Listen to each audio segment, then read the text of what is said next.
샬롬, 평안하신가요? 네, 항상 우리 성도님들 가운데 하나님의 샬롬이 풍성하게 임하시기를 주님의 이름으로 축복합니다.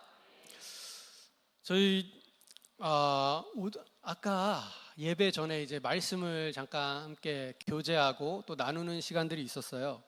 그때 이제 이야기할 때 이 서울제일교회 나이하고 또 제 나이하고 이제 같다 그러시더라고요.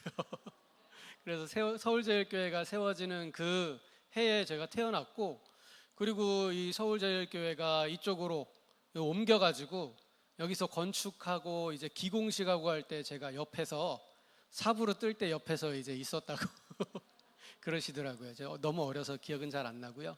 제가 기억나는 거는 이 예배당을 열심히 이제 뛰어다니고 시끄럽게 하고 콧물 줄줄 흘리면서 이 예배당을 누빈 것만 이제 기억이 많이 납니다. 그래서 이렇게 서울제일교회에 제가 어렸을 때부터 이제 부모님 손에 이끌려서 다니고, 그리고 여기서 어렸을 때 신앙생활하고, 그리고 이제 고등부 이제 학생이 되어서 이제 서울제일교회를 이렇게 떠나게 됐는데요. 다시금 이렇게 서울제일교회에 오게 되고, 그리고 또 말씀도 전하게 되고, 또 선교도 보고하게 되고, 이런 시간을 다시 갖게 되니까 굉장히 감회가 새롭습니다. 작년인가요? 그때도 왔었거든요. 왔었는데 올해 또 오니까 또 새로운 것 같습니다. 그리고 아까 그 사진에서 보셨던 것처럼 우리 베트남 팀, 제자 훈련 학교에 이 베트남 팀이 베트남에 와서 이제 함께 이 아울리치를 하고 또 은혜를 나누고 또 함께 했었던 그런 이야기들을 또 나누고 은혜를 나누고 다시금 이제 기억하니까 더욱더 감회가 새롭습니다. 1년밖에 안 됐는데 한 뭐 몇 년은 지난 그런 것처럼 굉장히 오래된 것 같이 이렇게 느껴져요. 그래서 오늘 말씀을 통해서 함께 은혜를 누리고요. 그리고 선교를 제가 어떻게 했는지 그래서 함께 나누면서 하나님의 은혜 가운데 임하시기를, 하나님의 은혜가 임하시기를 주님의 이름으로 축복합니다. 오늘 말씀을 보셨죠? 오늘 말씀은 로마서 10장 13절부터 15절까지 말씀입니다. 그 중에서 13절 말씀, 누구든지 주의 이름을 부르는 자는 구원을 받으리라. 너무나 우리에게 은혜가 되고 또한 소망이 되는 그런 말씀이에요. 근데 이 말씀하고 굉장히 비슷한 말씀이 있죠. 비슷한 의미를 가진 말씀. 우리가 신앙생활을 어렸을 때부터 했으면 주일학교 때부터 아마 이 말씀을 많이 암송하셨을 거예요. 어떤 말씀이 있죠? 요한복음 3장 16절 말씀 있죠. 같이 한번 암송해 볼까요? 시작. 하나님이 세상을 이처럼 사랑하사 독생자를 주셨으니 누구는 그를 믿는 자마다 멸망하지 않고 영생을 얻게 하려 하심이라. 아멘. 그렇습니다. 오늘 성경은 우리에게 이렇게 말씀하세요. 누구든지 주의 이름을 부르는 자, 누구든지 예수 그리스도를 믿는 자, 그 자에게는 하나님께서 구원하신다 라고 이렇게 말씀을 하고 계세요. 그래서 누구든지 아무에게든지 예수 그리스도를 주로, 예수 그리스도를 부르면 구원을 얻는 놀라운 은혜가 임하는 것을 믿으시길 바랍니다. 그래서 이 말씀을 믿으면서 이제 복음을 전하는 거죠. 그런데 제가 다른 이제 목사님하고 대화를 좀 하는 시간들이 있었어요. 그래서 다른 목사님하고 이제 대화를 하다가 제가 이제 베트남에서 선교를 하고 있잖아요. 그래서 이런저런 선교에 대한 얘기를 하다가 그 목사님이 이렇게 얘기하시더라고요. 베트남은 공산주의 국가고 어렸을 때부터 이제 공산주의에 대한 이런 철저한 교육을 받는데 그 사람들이 예수를 믿을까? 그 사람들도 구원을 받을 수 있을까? 이렇게 얘기를 하시더라고요. 깜짝 놀랐습니다. 구원을 받을 수 있을까요? 없을까요? 구원받을 수 있는 걸로 믿습니다. 구원받을 줄로 믿습니다. 오늘 말씀이 이야기하잖아요. 누구든지 아무든지 주의 이름을 부르는 자는 구원을 받으리라. 구원은 모두에게 열려 있습니다. 사회주의 국가에 사는 사람들에게도 열려 있고요, 민주주의 국가에 사는 사람에게도 열려 있고요, 그리고 그 옛날에 왕이 다스리던 그런 왕정시대 국가에서도 예수 그리스도를 믿는 구원의 역사가 일어나는 줄로 믿습니다. 말씀은 이렇게 말씀하고 있어요. 누구든지 예수 그리스도를 믿으면, 그의 이름을 부르면 구원을 받는다라고 말씀을 하고 있죠. 그렇기 때문에 우리가 말씀을 담대히 전하는 것이고, 또한 다른 나라, 다른 문화에 가서도 하나님의 말씀을 계속해서 전하고 있는 것이죠. 그런데 성경이 이상하게 또 다르게 이야기하는 것 같은 그런 말씀도 있어요. 갈라디아서 3장 26절에서 보면은 이렇게 말씀하고 계십니다. 너희가 다 믿음으로 말미암아 그리스도 예수 안에서 하나님의 아들이 되었으니, 누구든지 그리스도와 합하기 위하여 세례를 받은 자는 그리스도로 옷 입었느니라. 너희는 유대인이나 헬라인이나 종이나 자유인이나 남자나 여자나 다 그리스도 예수 안에서 하나이니라. 너희가 그리스도의 것이면 곧 아브라함의 자손이요 약속대로 유업을 이을 자니라. 아멘. 성경이 이렇게 말씀하고 계시는데, 이것과 다르게 얘기하는 것과 같은 그런 말씀도 있어요. 뭐라고 말씀하시냐면 이렇게 말씀하고 계세요. 에베소서 1장 말씀입니다. 이 에베소서 1장 4절 5절이에요. 곧 창세 전에 그리스도 안에서 우리를 택하사 우리로 사랑 안에서 그 앞에서 거룩하고 흠이 없게 하시려고 그 기쁘신 뜻대로 우리를 예정하사 예수 그리스도로 말미암아 자기의 아들들이 되게 하셨으니. 좀 이상하죠? 앞에 말씀에서는 누구든지 예수의 이름, 주의 이름을 부르면 구원을 받는다라고 말씀하고 계세요. 그리고 아까 방금 또 읽은 대로 갈라디아서의 말씀에서도 누구든지 예수 그리스도의 이름을 부르면 하나님의 아들이 된다고 말씀하세요. 그런데 에베소서 말씀에서는 택한 자가 있다고 또 말씀하세요. 근데 언제부터 택했냐면 창세 전부터 택했다고 말씀하세요. 그러니까 우리가 이 땅에 태어나기도 전에, 아니 그 이전에, 이 세상이 만들어지기 이전에 이미 하나님께서 예수 그리스도 안에서 예정했다고 말씀하시고 택했다고 말씀하시고 그 택한 자를 하나님의 아들이 되게 했다라고 말씀하고 계시는 거예요. 이상하잖아요. 누구든지 예수 그리스도의 이름을 부르면 구원을 받는다라고 말씀하시면서 이미 하나님께서 택하신 사람들이 있다고 말씀하고 계세요. 그러면 이게 부딪히는 말씀 아닌가요?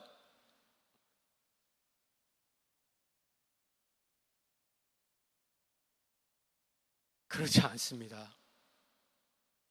또 요한복음에서는 이렇게 말씀하세요. 너희가 나를 택한 것이 아니요 내가 너희를 택하여 세웠나니 이는 너희로 가서 열매를 맺게 하고 또 너희가 열매가 항상 있게 하여 내 이름으로 아버지께 무엇을 구하든지 다 받게 하려 함이라. 그러니까 너희를 택해 세웠다라고 말씀하고 계시는 거예요. 우리가 예수님을 믿기로 택한 게 아니라 하나님께서 이미 우리를 택하셨다고 말씀하고 계시는 거예요. 이상하잖아요. 어떻게 이런 일이 일어날 수 있을까요? 이거는요, 예수 그리스도를 믿고 난 자의 믿음의 고백이며 하나님의 은혜에 대한 고백이에요. 무슨 뜻인지 이해가 되세요? 우리가 복음을 전할 때 이 사람이 하나님이 택했는지 택하지 않았는지는 모른다는 뜻이에요. 우리가 누가 하나님께서 창세전부터 택했고 택하지 않았다라는 것을 우리는 알 수가 없어요. 하나님만이 아시죠. 그렇기 때문에 우리는 누구에게든지 아무에게든지 그 누구에게도 차별이 없이 공산주의 사회 가운데 있는 사람에게나 사회주의 사회에 있는 사람들, 공산주의 사회에 있는 사람들, 민주주의에 있는 사람들 누구에게든지 예수 그리스도의 복음을 전해야만 하는 겁니다. 예수 그리스도의 복음을 전했을 때 놀랍게 그 안에서 예수 그리스도를 주로, 구세주로, 주인으로 믿고 영접하는 자가 나오게 되면 그 예수 그리스도를 믿게 된 그 사람이 비로소 나중에 이 하나님의 말씀을 보고서 깨닫게 되는 거예요. 아, 그렇구나. 내가 예수 그리스도를 믿게 된 것은 내가 무언가 잘해서 믿게 된 게 아니라 내가 하나님 앞에 이뻐 보여서 무언가 잘 해가지고 어떤 선행을 많이 쌓아서 구원받은 그런 것이 아니라 오직 하나님의 은혜, 창세전부터 나를 택하신 그 하나님의 은혜 가운데서 내가 부름을 받고 구원받은 것이구나라고 하는 고백이 나오게 되는 겁니다. 그렇기 때문에 우리는 누구에게든지 아무에게든지 차별이 없이 예수 그리스도를 전해야만 합니다. 그렇기 때문에 예수 그리스도를 제가 베트남 땅에서도 그 어느 곳에서도 담대히 전할 수 있게 되는 거죠. 그래서 하나님께서는 예수 그리스도를 믿는 자들을 하나님의 아들로 만들어 주셨습니다. 성경에 하나님의 아들이 된다라고 얘기를 하세요.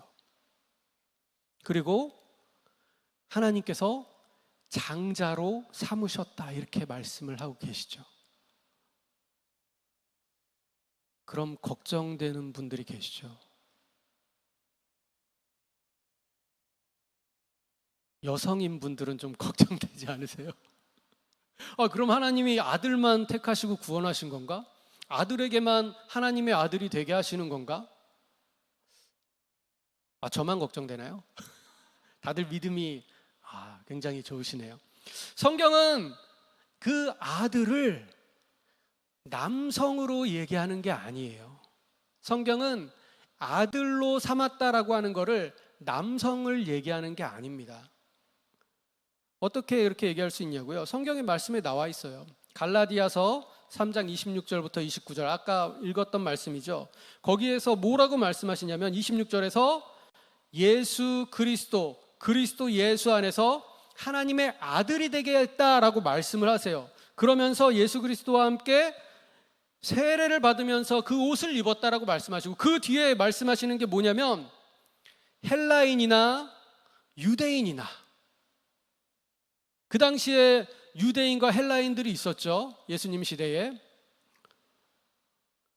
유대인들은 본인들이 택함 받은 민족이라고 선민 사상을 가지고 있었어요. 근데 갈라디아서 말씀에서 얘기하세요.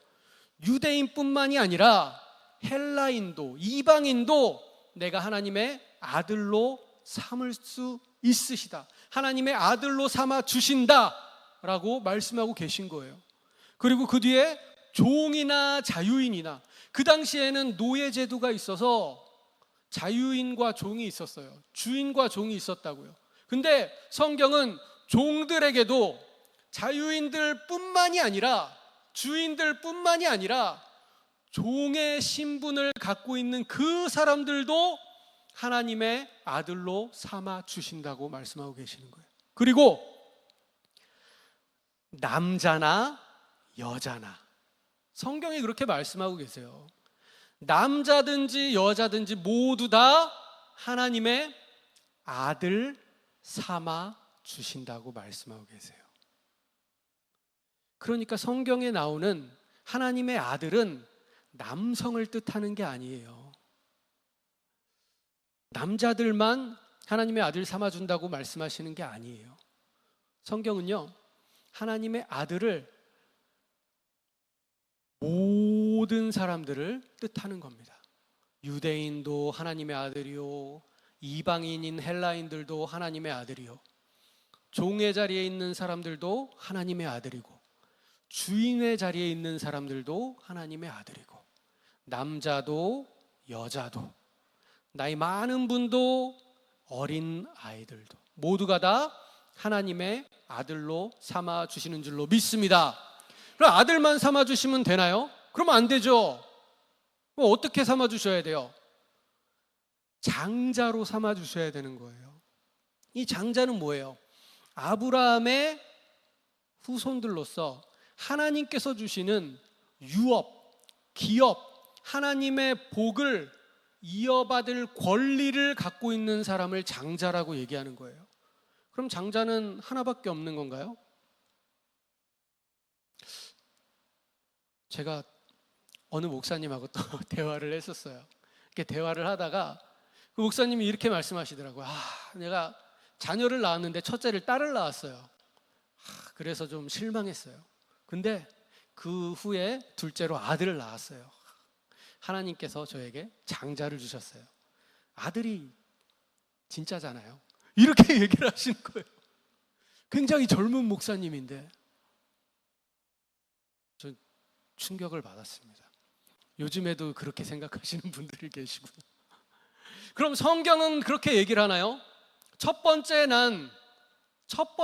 태어난 그 사람만이 장자의 권리를 얻을 수 있다고 얘기하나요? 구약 시대에도 그렇지 않습니다. 에서와 야곱, 에서가 먼저 났죠. 야곱이 장자의 권리 가운데 장자의 권리를 이어받잖아요.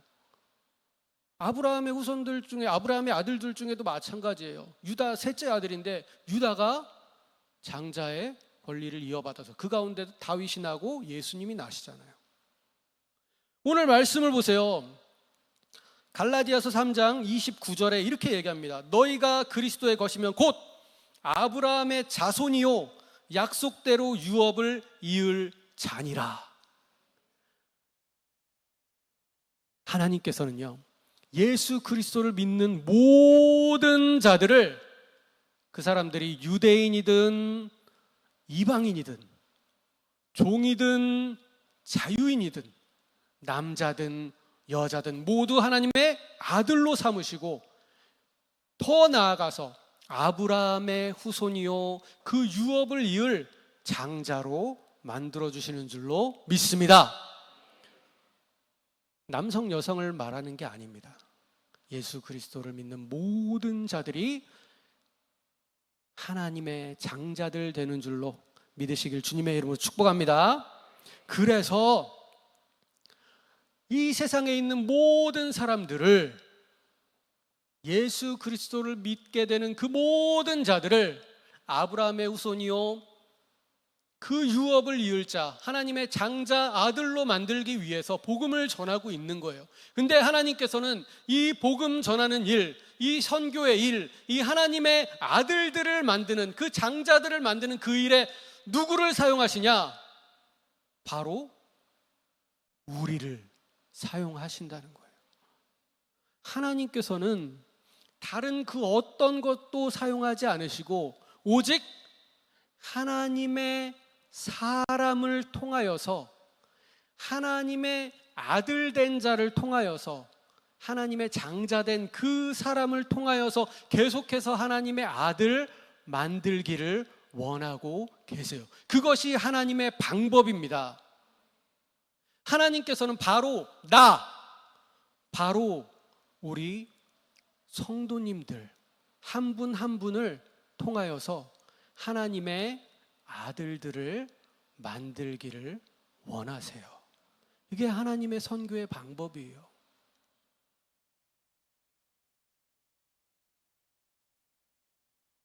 하나님께서는 그렇게 우리를 먼저 택하시고 우리를 먼저 하나님의 아들 장자로 만들어 주셔서 그 다음에 우리를 보내시는 거예요.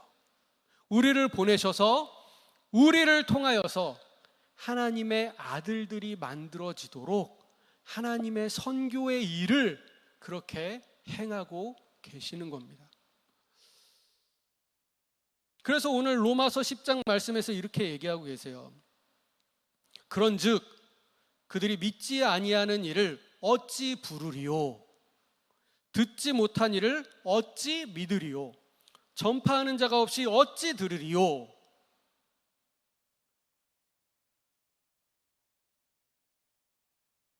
거꾸로 얘기하고 계세요.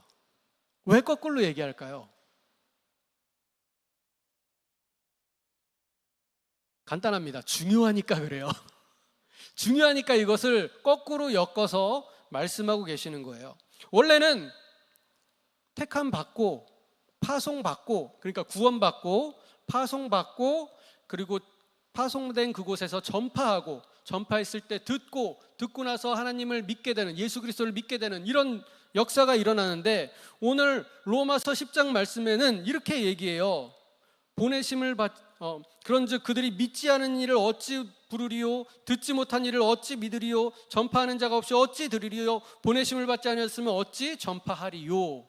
그러니까 이 과정이 굉장히 중요하기 때문에 성경은 이것을 거꾸로 역순으로 이렇게 우리에게 말씀하시면서 이것이 굉장히 중요하다는 것을 역설적으로 우리에게 강조하고 계시는 거예요.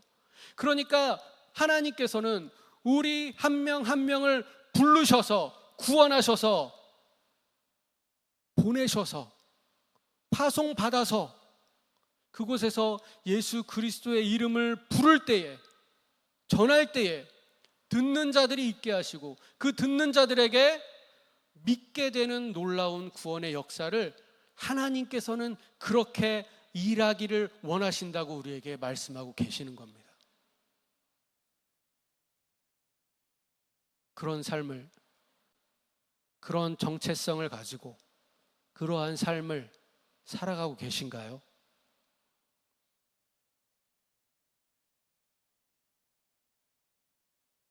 너무 조용하네요. 하나님께서는요, 구원받은 우리 모두를 보내고 계시는 거예요. 택하고 파송을 하신다는 거예요. 이게 대표적으로 그렇게 파송받은 사람이 바로 사도 바울이에요. 사도 바울을 보세요. 사도 바울은 사도행전 13장 47절에 이렇게 말씀하십니다. 주께서 이같이 우리에게 명하시되 내가 너를 이방의 빛으로 삼아 너로 땅끝까지 구원하게 하리라 하셨느니라. 사도 바울은 이방의 빛을 삼기 위해, 이방인들에게 예수 그리스도의 복음을 전하게 하기 위해 택하심을 받았다. 이 그를 이미 구원하셨다. 그를 인도해 내셨다. 그를 하나님의 아들로 삼으셨다. 이렇게 말씀하고 계시는 거예요. 그리고 요한복음에도 이렇게 말씀하십니다. 예수께서 또 이르시되 너희에게 평강이 있을지어다. 아버지께서 나를 보내신 것 같이 나도 너희를 보내노라. 예수님께서 예수님의 제자들에게 이렇게 말씀하고 계시는 거예요.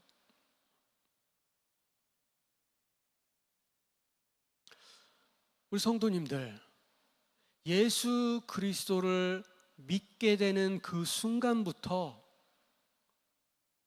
예수 그리스도를 믿은 우리는 보내심을 받은 자들이 되는 겁니다. 보내심을 받은 자들이 된 줄로 믿습니다. 이렇게 보내심을 받는데요, 순서가 있어요. 그냥 하나님께서 나를 보내셨네, 그럼 이제 가야겠다, 그러고 자기 마음대로 막 가는 게 아니에요. 과정이 있어요. 하나님께서는 부르시고 난 후에 하나님의 계획과 과정 가운데 어떻게 보내시냐면 교회를 통하여 보내세요. 아까 사도 바울이 다메섹상에서 예수님을 만났죠. 예수님을 만나고 난 후에 주변 사람들을 통해서, 그리고 사도 바울 자신이 이방의 사도가 되기 위하여서, 이방의 복음을 전하기 위하여서, 이방의 빛이 되기 위하여서 하나님께서 너를 구원하셨다라는 것을 깨닫게 됐어요. 듣게 됐어요. 알게 됐어요. 근데 그러면 사도 바울이 그냥 가서 전하면 될 거 아니에요. 하나님께서 나에게 직접 말씀하셨어. 예수님께서 나를 직접 부르셨어. 보내셨어. 그러니까 나는 이제 가서 복음을 전할 거야. 이렇게 가면 되잖아요. 근데 그렇게 하지 않습니다. 사도 바울이 그렇게 독단적으로 행동하지 않아요. 사도 바울은 철저하게 교회를 통하여서 보내심을 받고 하나님의 일들을 시작하게 됩니다. 바로 안디옥 교회를 통하여서 보내심을 받죠. 사도행전 13장 2절 3절 말씀 가운데 이렇게 말씀합니다. 주를 섬겨 금식할 때에 성령이 이르시되 내가 불러 시키는 일을 위하여 바나바와 사울을 따로 세우라 하시니 이에 금식하며 기도하고 두 사람에게 안수하여 보내니라. 사도 바울은 그 이전에 이미 다메섹상에서 예수님을 만날 때부터 이방인에게 복음을 전하기 위해 택함 받았다는 것을 알고 있었고 깨닫고 있었어요. 근데 혼자 독단적으로 가지 않고 교회를 통하여서 교회의 파송을 받아서 하나님의 일을 시작하게 됩니다. 그래서 선교 여행을 떠나죠. 근데 선교 여행을 떠나고 끝난 게 아니에요. 그 다음에 다시 돌아와요. 그러고 나서 사도행전 14장에는 14장 26절 27절에는 이렇게 얘기합니다. 거기서 배 타고 안디옥에 이르니, 처음에 파송받은 그곳이죠. 안디옥에 이르니 이곳은 두 사도가 이룬 그 일을 위하여 전에 하나님의 은혜로 부탁하던 곳이라. 파송받았다는 뜻이에요, 거기서. 그리고 그들이 이르러 교회를 모아 하나님이 함께 행하신 모든 일과 이방인들에게 믿음의 문을 여신 것을 보고하고. 하나님께서는요, 하나님의 사람을 택하여 구원하시고 보내시는데 그냥 보내시는 것이 아니라 교회를 통하여서 교회의 이름으로 보내십니다. 그리고 다시 보냄받은 그 사람이 교회로 돌아와 하나님께서 어떻게 행하셨는지, 어떻게 하나님의 구원의 일을 행하셨는지를 서로 나누게 하신다는 거예요. 그 가운데 기쁨이 있고, 그 가운데 하나님의 나라에 대한 소망이 있고, 그 가운데 우리 모두가 파송하였고 우리 모두가 파송받은, 보내심을 받은 자들이다라는 그 정체성을 다시 한번 깨닫게 되는 거죠.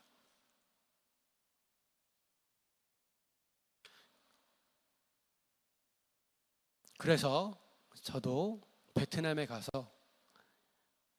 이 하나님의 복음을, 예수 그리스도의 복음을 계속해서 전하고 있는 겁니다. 우리 성도님도 각자 개인의 자리에서 각자의 땅끝까지 가셔서 예수 그리스도를 전하는 이 선교사의 직무를 행하셔야 됩니다. 이 선교사의 일을, 이 선교의 일을, 이 전도의 일을 삶 가운데 해내셔야 해요. 그리고 다시 교회로 모여서 예배하셔야 되죠. 그러면서 예배하시면서 뭘 나누셔야 돼요? 하나님께서 나를 구원하셨다는 이 기쁨을 함께 나누면서 하나님께서 세상에 나가서 내가 예수 그리스도를 전했을 때 하나님께서 어떻게 행하셨는지를 함께 나누셔야 하는 거예요. 그게 교회의 예배이며 성도의 교제가 되는 거죠. 그 가운데 기쁨이 있고 소망이 있고 하나님 나라가 임하게 되는 거죠. 제가 베트남에서 어떤 일들을 하고 있는지 좀 보여드리고 싶습니다. 보시면요, 다음 넘겨주십시오. 저는 이제 아버지의 뒤를 이어서 베트남에서 사역을 하고 있는데요. 그 중에 이제 베트남 중부 지역, 이제 빈딩성이라고 하는 곳, 그리고 특별히 이제 또 뀌년이라고 하는 그곳에서 사역을 하고 있습니다. 여기에 이제 빈딩성의 이 베트남 중부 지역에 가장 큰 도시가 이제 뀌년이라고 하는 도시예요. 이 도시에 많은 주변의 대학생들이 유학을 옵니다. 이 뀌년에 대학들이 많이 있어서 그 주변에 있는 많은 학생들이 고향에서부터 고등학교를 졸업하면 뀌년으로 넘어와요. 그래서 이곳에서 공부를 합니다. 부모님 집을 떠나서 공부를 하죠. 그래서 이 학생들이 머물 곳이 필요해요. 머물 곳이 필요한데 이 머물 곳을 이제 교회를 통해서 제공을 해주고 있습니다. 그래서 지금 쿠사우 교회에 대학생 기숙사를 이제 운영을 하고 있는데요. 이 쿠사우 교회 대학생 기숙사는 2007년 저희 아버님이 베트남 처음 가시고 2008년도부터 이제 시작을 했습니다. 그래서 지금까지 이어져 오고 있는데요. 지금 현재 한 70명 정도의 학생들이 60명에서 70명 그 사이입니다. 그 학생들이 매년 이제 새로 들어온 학생과 졸업해서 가는 학생들이 있죠. 이렇게 계속 이제 변화되면서 이 학생들이 70명 정도의 학생들이 쿠사우 교회의 기숙사에 머물면서 그곳에서 이제 신앙을 배우고 교회를 섬기고 그리고 훈련받아서 전도하는 이런 일들을 하고 있습니다.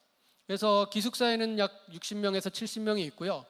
이 쿠사우 교회 대학부는, 그러니까 대학 청년부죠. 대학 청년부는 100명이 넘는 이제 청년들이, 대학생들이 있습니다. 그래서 이 사역들을 통해서 이 하나님의 이 선교의 일들을 계속해서 해나가고 있습니다. 다음 보시면요. 예.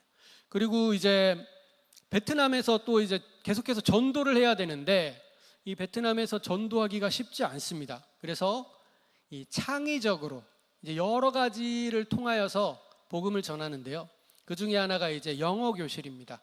이 영어 교실은 이제 쿠사우 대학부 청년부에 이 청년이 맡아서 하고 있어요. 저기 보시면은 안경 낀 이제 여자 청년이 보이죠?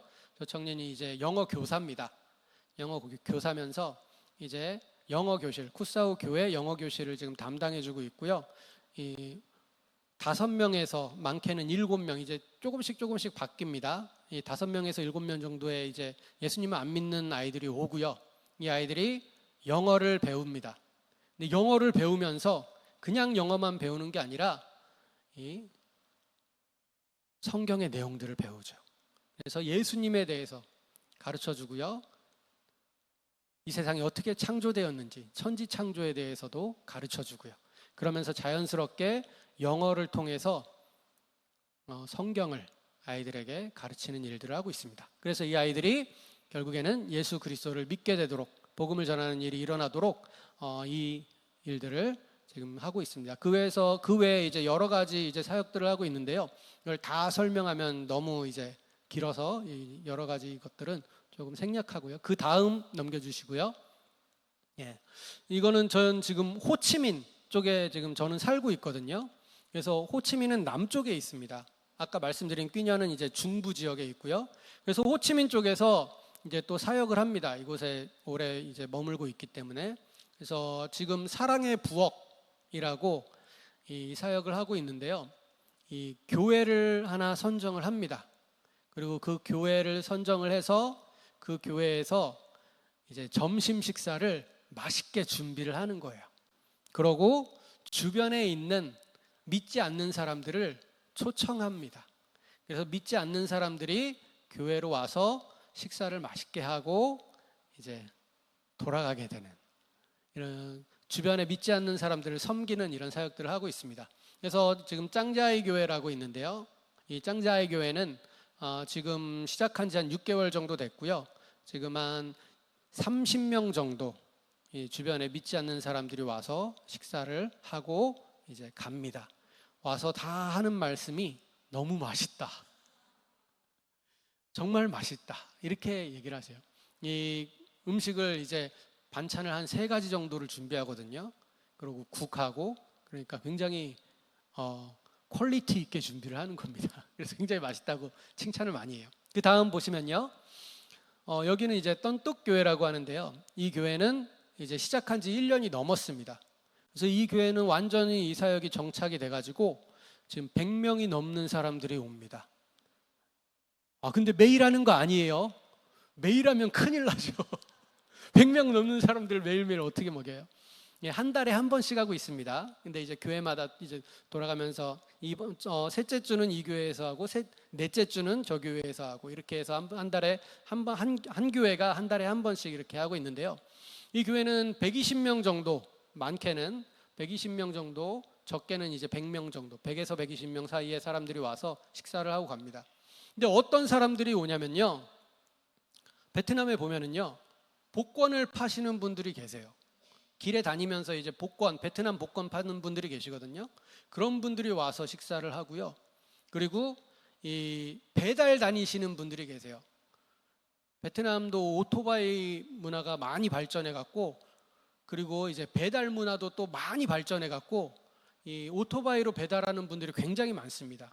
그래서 오토바이로 배달하시는 분들이 찾아오시고, 그리고 이 장애를 가진 그런 가정들도 찾아와서 식사를 하시고, 교회 주변에 있는 가난하고 이제 소외된 분들, 주로 이런 분들을 초청해서 식사를 하고 있습니다. 그래서 많은 분들이 이렇게 식사를 하고 계시고요. 그저 섬기는 거예요. 처음에는 그저 이분들을 섬깁니다. 근데 이제 1년이 지나고 나니까 이제 어떤 일들이 일어나냐면, 다음 보여주시면요. 네, 교회에 관심을 갖는 분들이 생겨요. 그래서 저기 나이 드신 분과 좀 젊으신 분이 계시죠. 두 분 계실 때, 여기서 이 젊으신 분은 이 교회의 사모님이세요. 그리고 나이 드신 저 어머님은 예수님을 안 믿는 분이세요. 근데 한 달에 한 번씩 교회 와서 맛있는 식사를 드시면서 사랑의 섬김을 받으시고, 그 다음에 교회에 다시 찾아오신 거예요. 그래서 이분에게 복음을 전하고 이분이 교회에 오시기로 이제 약속을 하셔서 지금 교회에 정착을 하셨습니다. 그리고 그 옆에 사진도 마찬가지 부부인데요. 이분도 이제 교회에 나오시기로 약속을 하시고 이제 교회에 이제 등록을 하시고 지금 나오고 계십니다. 그래서 이 사역을 통하여서 그저 그분들을 예수 그리스도의 이름으로 사랑의 마음으로 섬겼는데, 예수님을 믿게 되는, 영접하게 되고 믿게 되어져서 하나님의 아들로 삼음 받는 이런 놀라운 구원의 역사, 선교의 역사가 이루어지고 있습니다. 이 사역들을 위해서 기도해 주세요. 그리고 다음 보시면요. 네, 이 베트남이 굉장히 급변하고 있습니다. 베트남의 경제 성장률이 그전에는 8% 9%였는데 지금은 조금 낮아져서 7% 정도 되거든요. 그러니까 매년 그렇게 성장을 하고 있어요. 그래서 베트남의 물가도 굉장히 오르고 있고요. 그리고 이제 베트남이 외국인들을 아무나 베트남에 있게 하지 않는 그런 시대가 됐습니다. 그래서 이제 베트남도 베트남의 고용을 창출해내고, 그러니까 베트남 사람을 쓰고, 그리고 베트남에 세금을 내는 그런 사람들만 베트남에 남아라. 그런 정책들이 지금 계속 일어나고 있어요. 그 전에는 그냥 페이퍼 컴퍼니라 그러죠. 그냥 회사만 등록해 놓고 내가 이 회사의 투자자다라고 하고만 있으면 비자가 나오는 그런 시기가 전에는 있었습니다. 근데 지금은 그렇게 하지 않아요. 이제 모든 이제 세금이나 회사나 뭐 이런 것들이 전부 다 이제 베트남도 전산화가 돼가지고 이제 모든 것을 다 전산망으로 다 한눈에 볼 수가 있습니다. 그래서 세금을 내지 않고 고용을 창출하지 않는 그런 회사들은 다 잘라버리고요. 거기에 있는 사람들은 이제 비자를 안 줍니다. 그러니까 실제적으로 비즈니스를 하면서 그러면서 고용을 창출하고 세금을 내는 사람들에게 비자를 주고 있는 상황입니다. 그래서 저도 베트남에 법인을 만들었고요. 제가 이제 법인장으로 법인장으로 이렇게 해야만 하는 그런 상황이 됐습니다. 그래서 이런 것들을 이제 고민하면서, 그리고 앞으로 이제 이 선교의 사역들을 어떻게 해나갈까를 고민했을 때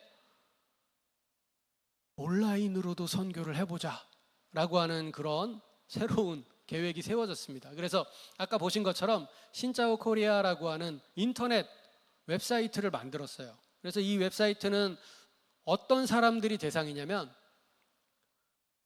베트남 사람들이 대상입니다. 근데 어떤 베트남 사람들이냐면 한국에 관심 있는 베트남 사람, 그리고 한국에서 살고 있는 베트남 사람, 한국에 다문화 가정으로 들어와 있는 베트남 사람들이 있고요, 유학생으로 들어와 있는 베트남 사람이 있고요, 그리고 노동자로 들어와 있는 베트남 사람들이 있습니다. 이 사람들이 35만 명이 넘어요.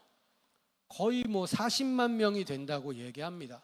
그러니까 그렇게 많은 사람들이 한국에 와 있고요, 그리고 많은 사람들이 또 한국에 관심을 갖고 한국에 오려고 지금 하고 있습니다. 그래서 주변에 보시면 식당 가셨을 때 약간 우리나라 사람하고 모양 얼굴은 비슷한데 한국말이 약간 이상한 직원들을 많이 보셨을 거예요. 아마 대부분 이제 베트남 사람들입니다. 그래서 많은 베트남 사람들이 한국에 살고 있어요. 그런 그들에게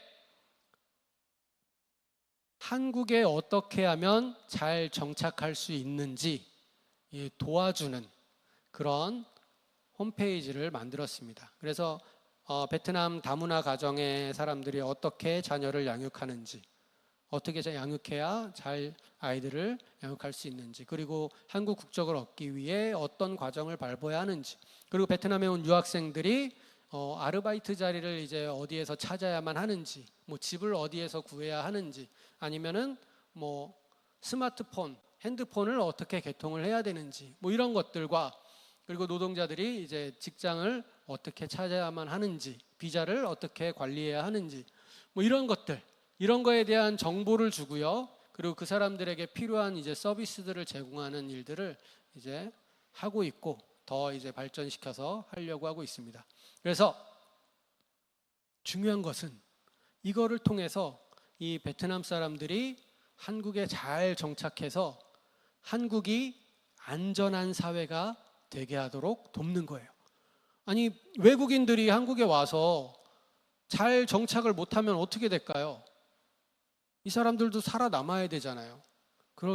여기서 살아남으려면 불법적인 일을 해야만 하겠죠. 안 좋은데 빠질 수도 있겠죠. 그러니까 베트남 사람들이 한국에 잘 정착을 하게 되면은 안전한 한국 사회가 되는 겁니다. 그리고 제대로 정착한 사람들은 안전하게 그리고 행복하게 한국에서의 삶들을 살아갈 수 있고요.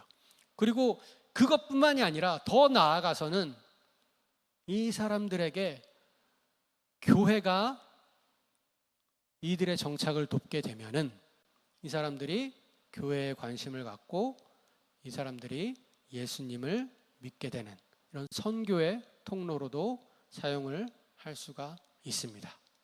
그래서 이 사역들을 지금 하고 있고요. 이 사역들을 위해서 기도해 주시기를 부탁드립니다. 제가 아무런 경력도 없습니다. 교회에서 섬기다가 신학교 갔다가 신대원 갔다가 교회에서 섬기다가 목사로 있다가 이제 선교사로 갔어요. 제가 뭘 알겠습니까? 근데 이제 법인을 세우고 뭐 법인장이 돼야 되고 뭐 인터넷 홈페이지를 뭐 운영해야 되고 많은 베트남 사람들에게 그들이 정착해야 할 여러 정보들이나 서비스들을 제공해야 되고 이런 일들을 해나가려고 하고 있습니다. 왜 이 일들을 할까요? 바로 하나님의 아들들을 만들기 위해서죠. 우리 성도님들도 하나님의 선교의 일에 내가 어떻게 부름받고 내가 어떻게 보냄받았는지를 깨달으시고 다시금 그 정체성을 갖고 이 땅 가운데 살아가시기를 주님의 이름으로 축복합니다. 오늘 말씀을 정리하겠습니다. 오늘 말씀에 다 들으셨죠? 처음에 우리가 어떤 사람들이라고요? 하나님의 아들이라고요. 하나님의 아들이면서 아브라함의 후손이요 그 유업을 이을 장자라고요. 하나님께서는 우리를 창세전부터 택하셔서 예수 그리스도의 복음을 우리에게 듣게 하시고 이 땅 가운데서 예수 그리스도로 옷 입게 하셔서 하나님의 아들 삼아 주셨습니다. 그 사람이 유대인이든 헬라인이든 종이든 자유인이든 남자든 여자든 하나님의 아들 되게 하시고 그 유업을 이을 자로 삼아 주셨습니다. 이런 우리가 이제는 예수 그리스도의 복음을 통하여서 하나님의 아들들을 다시금 만들게 하는 일에 보냄을 받았다는 것을 깨달으시길 바랍니다. 어찌 듣지 않았는데 믿으리요? 어찌 전파하지 않았는데 들으리요? 어찌 보내심을 받지 않았는데 가리요?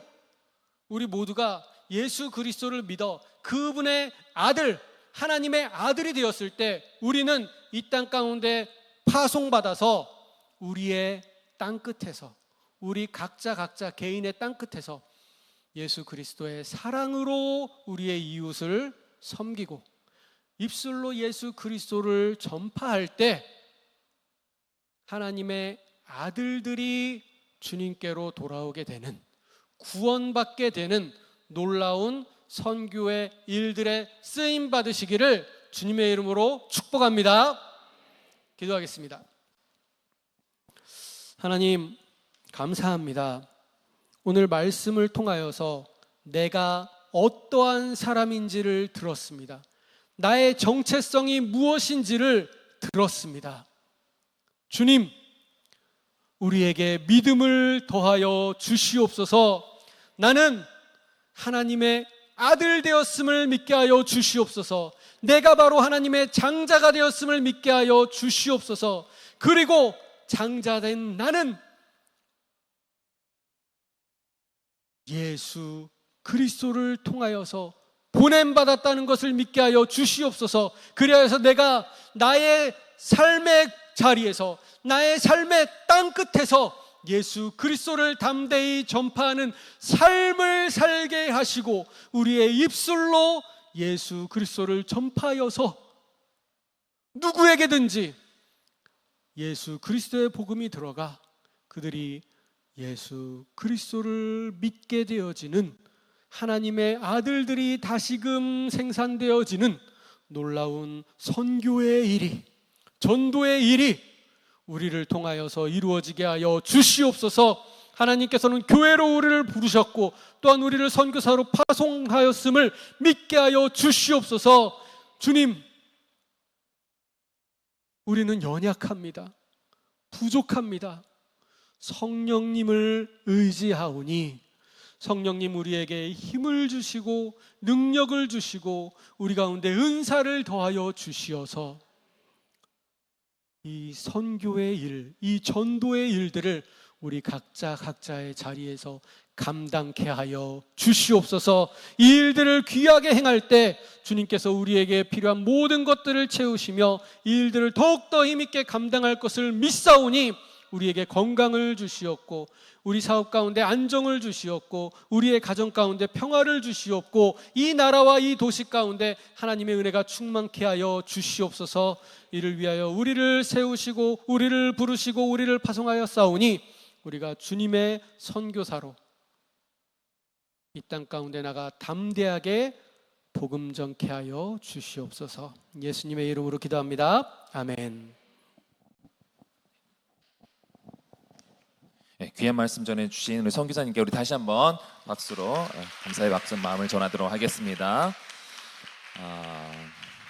주신 말씀대로 우리가 우리의 각자의 위치에서 복음을 전하고 또 복음을 전하는 자를 파송하는 사역을 잘 감당할 수 있었으면 좋겠습니다.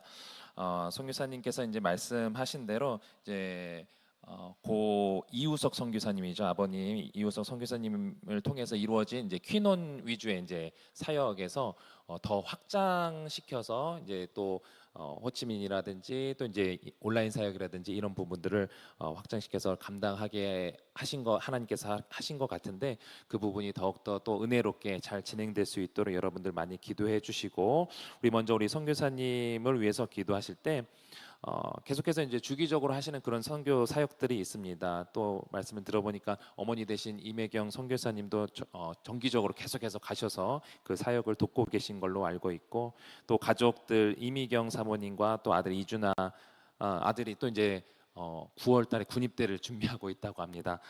그런 여러 가지 기도 제목들이 있을 텐데 그런 부분들을 위해서 여러분 생각나실 때마다 많이 기도해 주시고 아까 말씀하신 대로 계속해서 그 사랑의 부엌 퀴논 사역뿐만 아니라 사랑의 부엌 사역 또 장학생 사역을 통해서 많은 이들이 복음을 받아들이고 또 열매가 맺어질 수 있도록 또 온라인 사역 가운데 우리 법인 대표십니다. 대표로서의 사역도 여러 가지 신경 쓸 것들이 많이 있을 텐데 또 준비하는 과정에서 이게 이게 온라인은 사실 딱 선교 사역은 어떤 선교 사역이 있으면 하나만 딱 하면 되는데 온라인 사역은 사실 다 해야 되거든요. 다방면에 여러 가지 분야들을 다 이렇게 꿰뚫고 있어야 또 그것을 찾는 사람들이 그 정보를 보고 또 계속해서 오게 되기 때문에 사실 더 많은 에너지를 쏟아야 될 사역이 또 이 온라인 사역 같습니다. 그래서 그런 부분들도 잘 준비되어서 다문화 학생이라든지 유학생 또 현지인들 많은 이들이 이 계기를 통로를 통해서 더 예수님을 알아갈 수 있는 귀한 일들이 나타날 수 있도록 선교사님과 선교사님의 가정 그리고 이 모든 사역을 위해서 우리 주님 한번 간절히 부르고 선교사님을 위해서 기도하도록 하겠습니다. 주여 하나님 아버지 감사합니다. 하나님께서 이성구 선교사님을 우리 이 시간에 보내주시고 그 말씀 가운데 하나님의 말씀을 하나님의 뜻을 도전받게 하여 주시니 감사드립니다. 하나님 아버지 주어진 아버지 고 이우석 선교사님을 통해서 이어진 그 귀한 사역 가운데 하나님의 은혜가 더 풍성하게 넘칠 수 있도록 인도해 주시옵시고 이어지는 그 꾸준히 이어지는 그 사역을 통해서 계속해서 많은 열매가 맺어질 수 있도록 하나님 인도하여 주시옵소서. 또 어머니 이매경 선교사님을 통해서 이루어지는 모든 일들이 또 합력하여 선을 이룰 수 있도록 역사하여 주시옵시고 또 그 사역 주어진 사역들을 확장시켜서 하나님 사랑의 부엌 사역 또 장학생 사역 또 온라인 선교 사역을 준비하고 있습니다. 준비된 모든 것들마다 하나님의 은혜가 넘쳐날 수 있도록 인도하여 주시옵시고 하나님 그 사역 가운데 맺어지는 아버지 모든 영혼들이 예수 그리스도를 알고 또 예수 그리스도 가운데 더 깊은 은혜 가운데 나타날 수 있기를 주여 인도하여 주시옵소서. 하나님 혼자만의 힘으로 되지 않습니다. 동역자들 하나님 많은 동역자들 모쳐 주시옵시고 또 우리로 하여금 함께 보내는 사역에 동참할 수 있도록 인도하여 주시옵시고 무엇보다도 이 모든 일 가운데 성령님 함께하여 주시옵소서. 성령님 역사하여 주시옵소서. 성교사님 가운데 또 성교사님 가정 가운데 또 성교사님이 행하시는 아버지 이루시는 모든 사역들 가운데 하나님은 하나님의 은혜가 넘쳐나게 하여 주셔서 하나님 그 사역들이 더 많은 열매를 맺어질 수 있도록 더 많은 열매를 맺을 수 있도록 주님 인도하여 주시옵소서. 더 많은 동역자들을 생기게 하여 주시옵시고 하나님 모든 일들의 시너지 효과가 나타나게 하여 주셔서 하나님의 사역이 확장될 수 있도록 주님 도와주시옵소서. 우리 모두 아버지 오늘 말씀 통해서 복음 전하는 발걸음이 될 수 있도록 하여 주시옵시고 또 파송하는 교회가 되게 하시고 파송하는 단체가 되게 하여 주시옵시고 하나님의 열매가 더 아버지 우리 사역을 통하여서 이루어질 수 있도록 주님 도와주시옵소서. 주님 감사드립니다. 하나님 그 가정을 위해서 기도하오니 성령 함께 삼겨 주시옵시고 아버지 이민현 선교사님과 또 사랑하는 아들 본인들을 준비하고 있습니다.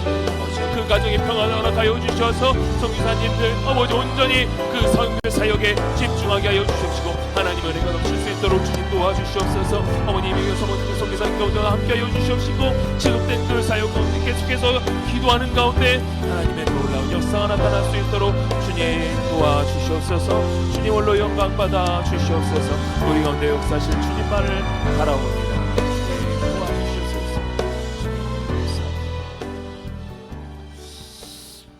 우리 주신 말씀을 기억하면서 함께 통성으로 기도하실 때에 그 말씀 가운데 오늘 들은 말씀 가운데 하나님 내가 복음 전하는 발걸음이 되길 소망합니다. 우리 교회가 그런 하나님의 말씀을 전하는 자를 파송하는 교회가 되길 원합니다. 하나님 우리 모두를 사용하여 달라고 기도하시고 우리 담임 목사님의 안식월 기간 영가는 강건함을 위해서 또 성령 충만을 위해서 또 이 기간 교회의 평안을 위해서 또 다음 세대를 위해서 기도해 주시고 특별히 BC 여름 캠프 사역이 다음 주 주말부터 시작이 됩니다. 하나님 여름 캠프 사역을 통해서 하나님의 놀라운 역사가 우리 아이들 가운데 나타날 수 있게 해달라고 우리 둔촌동 시대를 위해서 또 각자의 기도 제목을 놓고 우리 주님 세 번 간절히 부르고 동성으로 기도하겠습니다. 주여 주여